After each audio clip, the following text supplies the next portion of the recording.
अस्सलाम वालेकुम दोस्तों, उम्मीद है भी तमाम दोस्त खैरियत से होंगे। वीज़ा वाला भाई आज आप लोगों के लिए दोबारा यूके के अंदर जो नई पॉलिसीज़ आ रही हैं, जो बहुत ज़्यादा बातचीत आजकल चल रही है, एक क्योस का मतलब सिस्टम हो गया है भाई।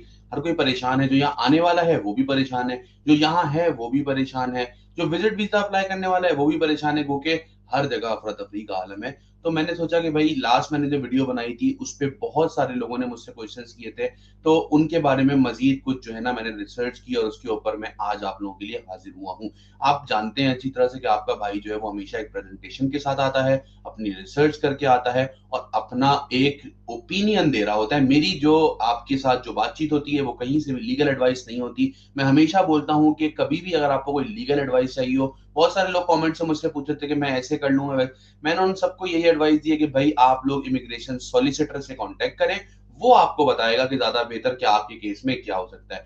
जनरल अवेयरनेस के लिए मैं आपके साथ ये वीडियो शेयर कर रहा होता हूँ ताकि आप लोगों को एक नो हाउ हो सके कि इस वक़्त क्या चल रहा है। आइए दोस्तों वीडियो का आगाज़ करते हैं, लेकिन वो ही शिकायत पिछली वीडियो पे 24,000 व्यूज़ आए यार और 400 सब्सक्राइबर आए खाली।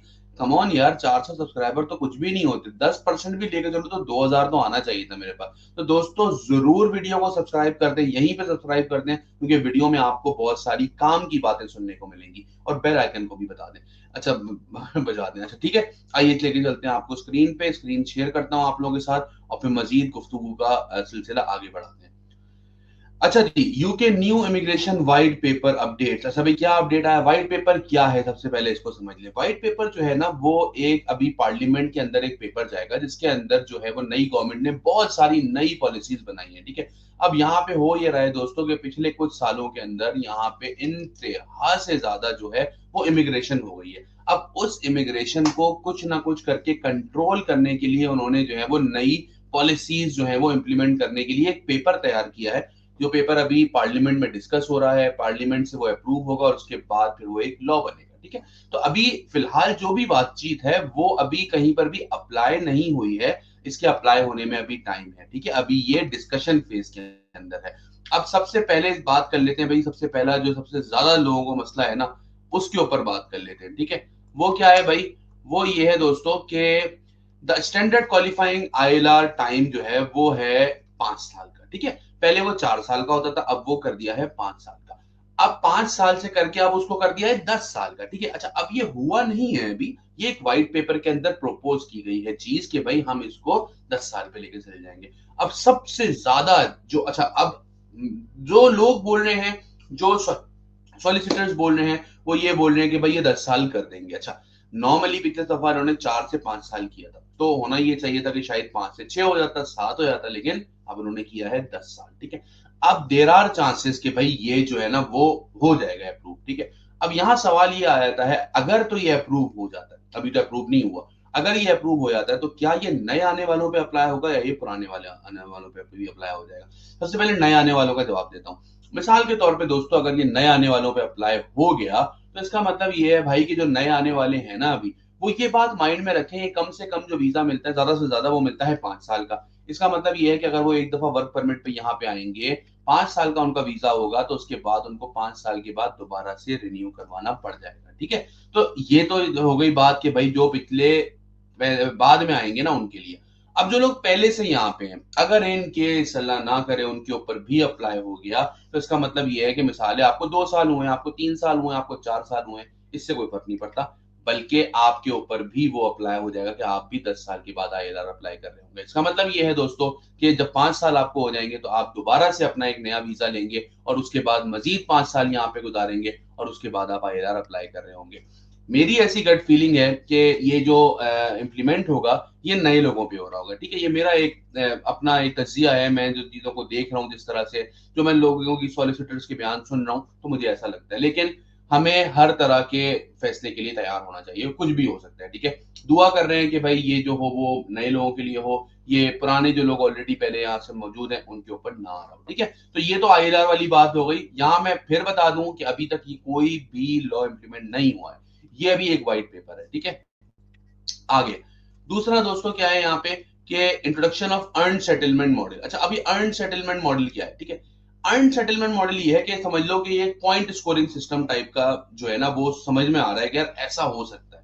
अब वो जैसे ऑस्ट्रेलिया वगैरह में, कनाडा वगैरह में पॉइंट स्कोरिंग सिस्टम होता है कि भाई आप पॉइंट को स्कोर कर लोगे तो भाई ठीक है, हम आपको जो है वो ILR दे देंगे। अब उसके लिए क्या है कि कोई क्राइटेरिया रखा जाएगा कि भाई इतना टैक्स पे कर दिया हो, इतना जो है उन्होंने सोसाइटी को पे बैक किया। अब एक बंदा है जो कि वो वॉलंटियर भी कर रहा है, चैरिटी भी करता है, सोसाइटी का पार्ट भी रहता है, हर तरह से उस सोसाइटी के अंदर घुल मिल के रह रहा है, इन्वेस्टमेंट भी वहीं पे कर रहा है, तो उससे क्या हो रहा है कि ऑब्वियसली उसके पॉइंट बनने का चांस है। तो ऐसा कुछ सुनने में आ रहा है कि भाई अब जो है वो, अच्छा क्योंकि इन्होंने ये व्हाइट पेपर में मेंशन भी किया है ना कि भाई अर्न सेटलमेंट का काम होगा, तो इससे क्या होगा कि भाई अब पॉइंट सिस्टम होगा, पॉइंट्स के हिसाब से फिर आपको हो सकता है आपको 10 साल अगर ILR हो भी जाती है तो आपको 10 नहीं, आपको 6 साल में मिल जाए ILR, आपको 5 साल में मिल जाए ILR अगर आपके पॉइंट्स पूरे हो रहे होते हैं। ठीक है, उसके बाद उसका क्राइटेरिया क्या है भाई दिमाग में अब आप रखें, वो क्या क्राइटेरिया है, ठीक है वो भी बात कर लेते हैं। ठीक है, सबसे पहले आ जाता है पॉइंट्स क्या होंगे, एम्प्लॉयमेंट इन क्रिटिकल सेक्टर्स। अब जो लोग क्रिटिकल सेक्टर्स में काम कर रहे हैं, जैसे इसके अंदर एजुकेशन भी आ जाता है, डिफेंस के सेक्टर्स आ जाते हैं, हेल्थ केयर का सेक्टर आ जाता है, जैसे डॉक्टर्स हैं, नर्सेज हैं, पैरामेडिकल स्टाफ है, ये लोग क्रिटिकल जो है ना वो शोबे के अंदर वाबस्ता है।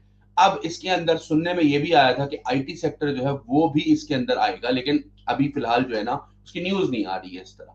अच्छा, एक्सेप्शनल टैलेंट और इनोवेशन, जैसे इनोवेशनर फाउंडर वीजा है आपका, कोई बहुत ही जबरदस्त टैलेंट है, ऐसा है कि भाई आप जो है ना वो 100 लोगों में अलग ही यूनिक नजर आ रहे हो। कम्युनिटी इंगेजमेंट है, जैसे मैंने बताया कि वॉलंटियर करते हो कम्युनिटी के अंदर, जो है वो आप जो है वो वापस पे बैक करते हो। स्ट्रॉन्ग इंग्लिश लैंग्वेज प्रोफिशिएंसी, अब ये जो है वो मे बी पॉसिबल कि भाई कोई एक टेस्ट रखा जाए कि भाई आप जो है वो ILR के टाइम पे दोबारा टेस्ट दें और फिर हम चेक करेंगे कि आपकी इंग्लिश जो है वो कैसी है। तो इस तरह की कुछ चीजें जो है वो सुनने में आ रही है। ठीक है, देन क्या है, the government plans to consult on these proposals later in 2025 with further details and implementation timeline to be announced subsequently। इसका मतलब ये है दोस्तों कि अभी जो है ये प्रपोजल 2025 में डिस्कशन फेज में रहेगा। ठीक है, उसके बाद फिर इसको कुछ फाइनलाइज करके जो है वो इंप्लीमेंट किया जाएगा कि ठीक है भाई ये 10 चीजें जो है ना वो हमने इंप्लीमेंट करनी है, अब इसको इंप्लीमेंट करते हैं। तो मैं फिर बोल रहा हूं, जो इतना परेशान बहुत ज्यादा लोग हुए हैं, देखें अल्लाह से दुआ करें, अल्लाह से उम्मीद रखें, अल्लाह ताला अगर आपके नसीब में कोई चीज लिखी हुई है ना वो आपको मिलके रहेगी। मैं हमेशा बोलता हूँ, मुझे अक्सर लोग बोलते थे कि यार वो फलानी जगह प्लॉट ले लो यार, वो प्लॉट बहुत सस्ते हुए हैं, अभी ले लो। मैं बोलता था मेरे पास पैसे ही नहीं है यार, मेरे पास जब पैसे ही नहीं है तो मैं कहाँ से ले लूं, जब मेरे पास पैसे होंगे तो मैं ले लूंगा। और पैसे कब होंगे, जब कुन फयाकुन होगा, जब मेरे रब का हुक्म हो जाएगा। और जब मेरे रब का हुक्म हो जाएगा ना तो चीज भले 50 गुना महंगी भी क्यों ना हो जाए, लेकिन मेरे रब का क्योंकि हुक्म हो गया है तो वो चीज मुझे मिल जाएगी। और अगर मेरे रब का हुक्म नहीं होगा तो भले वो चीज मुफ्त में भी क्यों ना मिल रही हो, हमें नहीं मिलेगी। तो दोस्तों परेशान ना हो, अल्लाह से उम्मीद रखें। ठीक है, उसके बाद भाई पोटेंशियल इंपैक्ट किसके ऊपर आएगा। अब वो बोल रहा है migrant who arrive in the UK after 2020 may be affected by these changes, may be, शायद। ठीक है, potentially facing a longer wait for permanent settlement. ठीक है, हो सकता है शायद वो उनके ऊपर इफेक्ट आ जाए, चांसेस कम लगते हैं लेकिन अल्लाह बेहतर जानता है। ठीक है ना। अच्छा, अब सोर्स क्या है इसकी, सोर्स मैंने मेंशन कर दी है व्हाइट पेपर की, और मैं इसको नीचे डिस्क्रिप्शन में भी डाल दूंगा। तो दोस्तों उम्मीद करता हूं मेरी ये वीडियो आप लोगों को हेल्प आउट करेगी समझने के अंदर कि भाई क्या पॉलिसीज हैं, किस तरह से पॉलिसीज है, ये सारी चीजें। ठीक है, मजीद हमारे साथ इसी तरह की वीडियोस देखने के लिए जो है ना वो हमारे चैनल को सब्सक्राइब करके रखें, सपोर्ट चाहिए आप लोग। अपना बहुत ख्याल रखिएगा, मिलते हैं आपसे नेक्स्ट वीडियो के अंदर। अस्सलाम वालेकुम।